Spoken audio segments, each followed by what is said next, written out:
Gracias, presidente. Gracias también, vicepresidenta, por su comparecencia. Miren, estamos ante una nueva etapa política, sin duda, por la fuerza de los hechos y, sobre todo, por la fuerza de los votos. Porque los españoles en 2 ocasiones han decidido que ni el Gobierno pueda gobernar sin contar con el Parlamento, ni el Parlamento pueda tirar adelante iniciativas, básicamente las más importantes, sin contar con el Gobierno. Así que, para los que sabemos dialogar y llegar a acuerdos, es una etapa, sin duda, fructífera y una etapa de oportunidades. Pero eso también merece, vicepresidenta, un análisis quizá más realista, más humilde, más apegado a la realidad.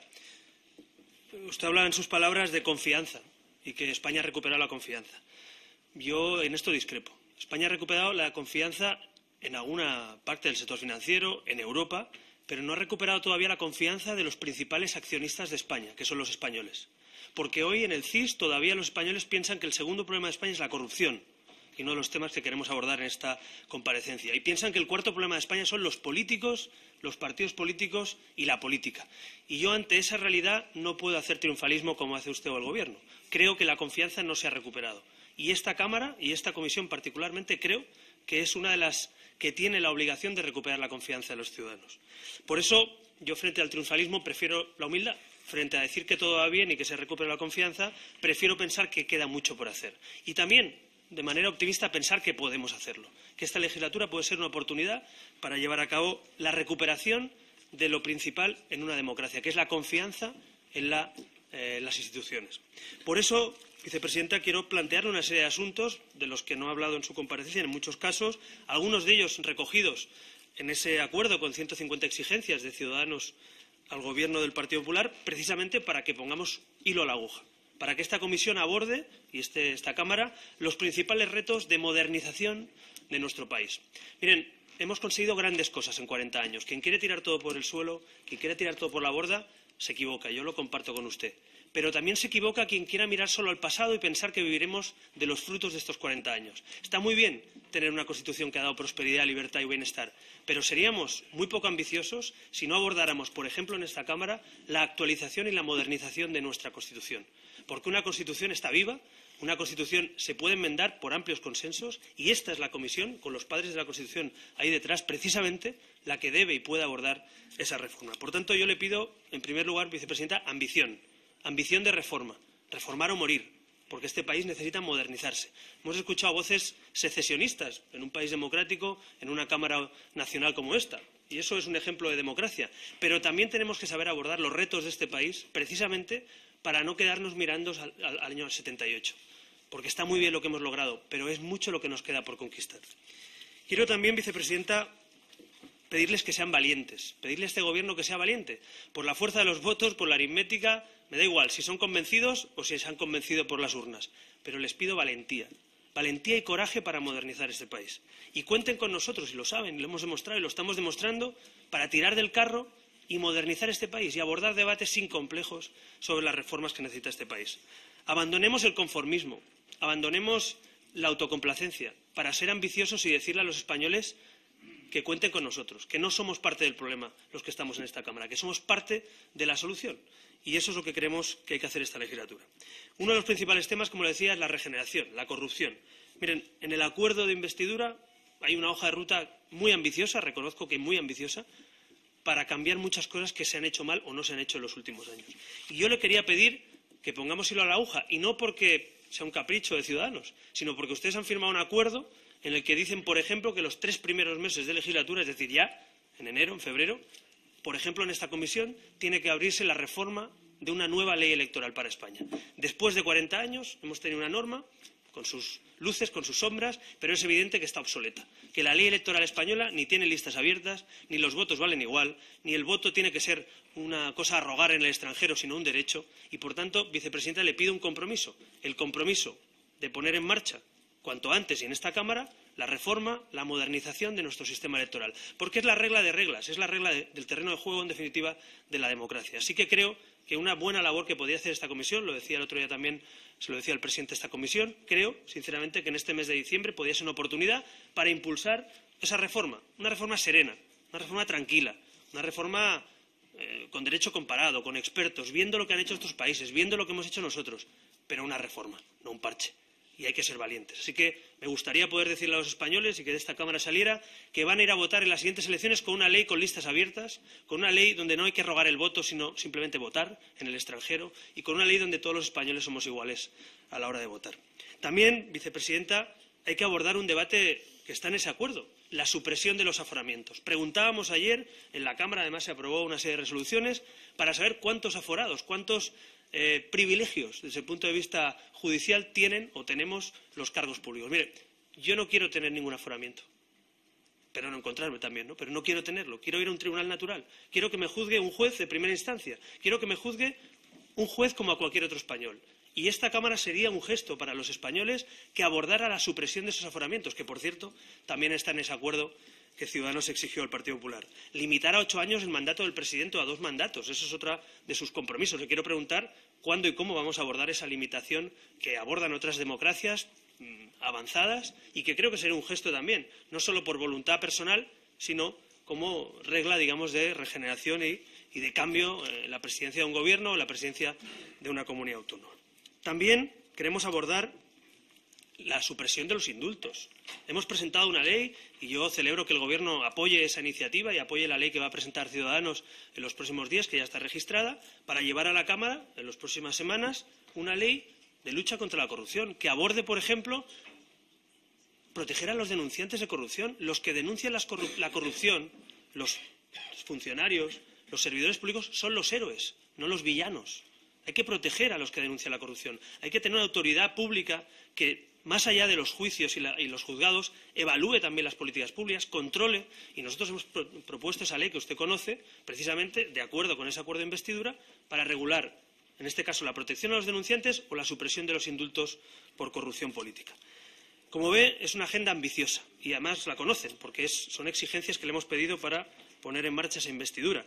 Por eso simplemente le pedimos que nos pongamos a trabajar, que no es solo el Partido Popular y Ciudadanos, sino toda la Cámara quien debe abordar, porque son reformas transversales, reformas cualificadas, algunas por mayoría absoluta o ley orgánica, las que tendremos que llevar a cabo. Yo estoy dispuesto a buscar y ayudar a buscar ese consenso para buscar esas reformas. Pero también, vicepresidenta, hay que abordar la reforma institucional, porque igual que hablamos de reglas de juego, igual que hablamos de luchar contra la corrupción, hay que modernizar nuestras instituciones. Hay una reforma muy ambiciosa pactada también, que pactamos en su día también con el Partido Socialista en aquel intento de acuerdo de gobierno y que hemos llegado a un acuerdo también con el Partido Popular. Hay un eje muy amplio de 253 escaños y espero que Podemos y otros partidos de la Cámara se sumen, que es, y esto no es un mito, es una realidad, de una vez por todas la reforma del Senado. Usted ha hablado de la conferencia de presidentes. Yo estoy absolutamente de acuerdo en que sea un instrumento periódico, un instrumento permanente. Pero déjeme que le diga una cosa, el mejor espacio para debatir los asuntos territoriales de un país descentralizado es el Senado. Y si no, lo cerramos. O sea, o lo reformamos y lo convertimos en una Cámara territorial o lo cerramos. Pero ahora, tener lo que tenemos para que no tenga funciones, para que sea un cementerio de elefantes y para que no cumpla las funciones territoriales que le asigna la Constitución, yo sinceramente, o lo reformamos o lo cerramos. Hemos acordado reformarlo, pues vamos a ello. Vamos a ver, en ese documento constitucional que tenemos que trabajar, cómo abordamos la reforma del Senado. También, vicepresidenta, hemos acordado la reforma del Poder Judicial y en eso estamos de acuerdo. Queremos que los jueces, la mayoría del Consejo del Poder Judicial, sea escogido por jueces, no por políticos. Y esa reforma es un giro de 180 grados, desde la ley del 85, es un giro sin duda, porque Montesquieu puede volver a estar en esta Cámara. Igual no ha muerto, igual está vivo, igual el espíritu de la separación de poderes sigue vigente. Yo no sé qué miedo tienen algunos a que la mayoría de jueces escojan a los jueces en vez de los políticos. Yo, desde luego, entre un juez de carrera, ante una persona que hace oposición, o un político nombrando jueces que le tienen que juzgar a él, yo, desde luego, me quedo con los servidores públicos y los funcionarios y no con las cúpulas de los partidos políticos. En todo caso, es un debate que tenemos que abordar también en esta Cámara. Puertas giratorias, hay que regularlas y, sobre todo, que se cumpla la ley. Y ese es otro de los debates que también queremos abordar aquí. Regular los lobbies. También hemos llegado a un acuerdo también para regular las reuniones con los lobbies, para que sean transparentes y con normalidad democrática, como hacen en el Parlamento Europeo, en Estados Unidos o en cualquier otro parlamento. También tenemos que abordar, vicepresidenta, una reforma pendiente, la de la administración pública y, sobre todo, las duplicidades. Mire, estamos leyendo en la prensa que ustedes van a subir impuestos especiales mientras todavía no hemos suprimido duplicidades o no hemos abordado con profundidad esa reforma. Nosotros le pedimos que incluyan en ese draft que van a enviar a Bruselas, ese borrador, incluyan también un ambicioso programa de supresión de duplicidades. Hemos valorado eso en 1.000 millones en el acuerdo de investidura. Y yo simplemente le pido que cumplan lo que ustedes han firmado, es decir, que abordemos esa reforma de duplicidades, de entes duplicados políticos, administrativos, precisamente para no meter la mano en el bolsillo antes que no reformar o suprimir grasa en vez de músculo de nuestra Administración. Y, por otro lado, vicepresidenta, todo esto que le he dicho, sabe usted que algunos de estos asuntos merecen una reforma constitucional, necesita una reforma constitucional. Y empezaba así la intervención. No podemos pensar en el futuro de España sin abordar una actualización de nuestra Carta Magna. Nos ha dado grandes cosas esta Constitución. Los que vamos a celebrar el día 6 la Constitución, ya sé que a algunos no les gusta, a nosotros sí, los que queremos reformar la Constitución también la celebramos. Porque hay mecanismos para reformarla en la propia Constitución. Es una Constitución moderna, que permite la reforma prácticamente de arriba abajo de nuestra Constitución, cosa que no permite la francesa o otras constituciones. Así que quien diga que esta Constitución es un muro es que no se la ha leído. Es una Constitución, es un instrumento para regular la vida pública y una garantía de derechos y libertades. Ahora bien, dicho todo eso, hay que reformarla. ¿Qué competencias tienen las autonomías, el Estado y los municipios? Principios de financiación autonómica, supresión de, en este caso, privilegios que afectan a la regeneración democrática. También, si hay que reformar la ley electoral, y afecta en algo a la Constitución. Es decir, hay un amplio capítulo y, como usted sabe, acordamos en uno de esos puntos una mesa de trabajo política para traer aquí un documento. Yo coincido con el Gobierno en este caso en que queremos saber dónde vamos. Abrir la Constitución sin saber para qué la vamos a reformar no tiene sentido. Pero tampoco se equivoque, vicepresidenta, ustedes no querían cambiar la Constitución. Ustedes en el programa electoral no querían tocar una coma en la Constitución. Me alegro que hayan cambiado por la fuerza de los votos y hayan aceptado una mesa de trabajo. Pero vamos a trabajar. Vamos a ponernos fecha, calendario, para reformar nuestra Constitución. Sería un mensaje magnífico a los españoles que esta Cámara aborda con tranquilidad y serenidad una modernización de nuestra Constitución. Sería un mensaje de verdad bueno para los españoles, especialmente con los problemas que tenemos en este país en este momento. Así que yo le pido simplemente que nos pongamos a trabajar, que pongamos hilo a la aguja, fecha, hora, calendario, e invitar a todos los partidos que quieran participar de esa mesa de trabajo de la reforma constitucional, para luego traer aquí, eso sí, ya un documento que pueda ser la actualización y la votación final de esa reforma constitucional. Algunos hablan de referéndums aquí. En España votamos un referéndum de la Constitución. Sí, lo votamos. Algunos votarían que no, muy pocos, pero algunos votasteis que no, votaron que no, pero la mayoría votamos. Y votaron. Yo no había nacido. Fíjese hasta qué punto asumo la democracia en mi país, que asumo que nos dejaron un terreno abonado para los demócratas que nacimos después de esta Constitución. Y ahora, el único referéndum posible que pueda haber en España es el de modernizar nuestra Constitución.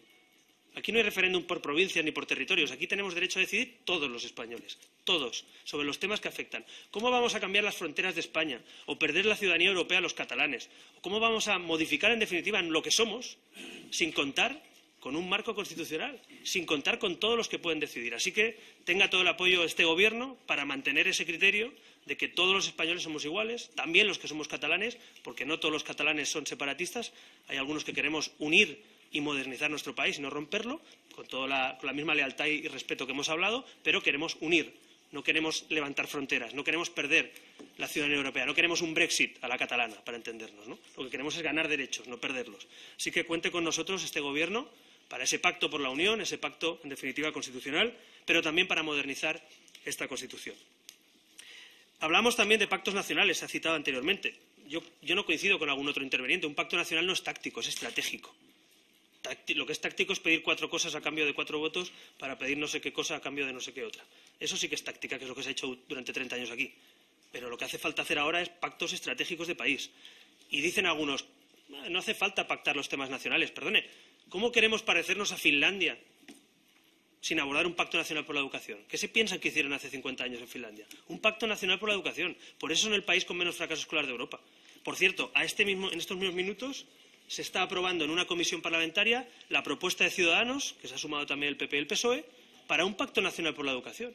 Eso no había pasado en 35 años. Igual es bueno que no haya mayoría absoluta para abordar este tipo de debates. O, por ejemplo, me acaban de comunicar ahora, se está votando la comisión de reforma del régimen económico de los autónomos por un amplio consenso en esta Cámara. Bueno, pues yo sí soy partidario de que los temas importantes de país no cambien las cosas cada 4 años, sino que duren en el tiempo y, sobre todo, que tengan un plan estratégico. Para ir acabando, vicepresidenta, creo que la ambición y la valentía es absolutamente necesario. El acuerdo y el consenso es un instrumento, pero para cambiar las cosas, no para que sigan igual.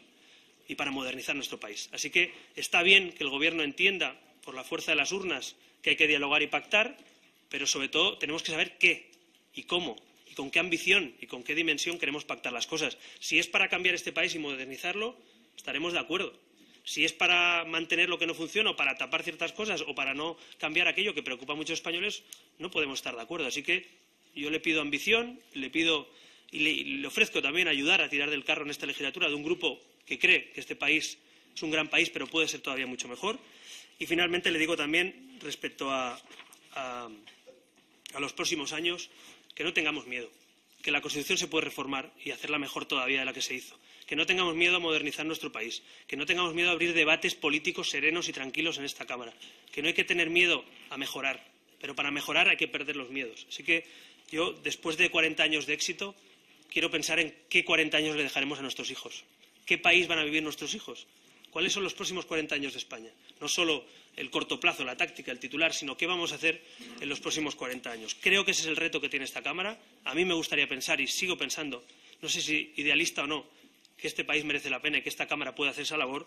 Y le pido en ese sentido al Gobierno no solo que cumpla lo que hemos firmado, porque es de gente sensata cumplir lo que uno acuerda, sino que además tire del carro, sea ambicioso y cuente con nosotros para ello. En definitiva, pensemos en el futuro.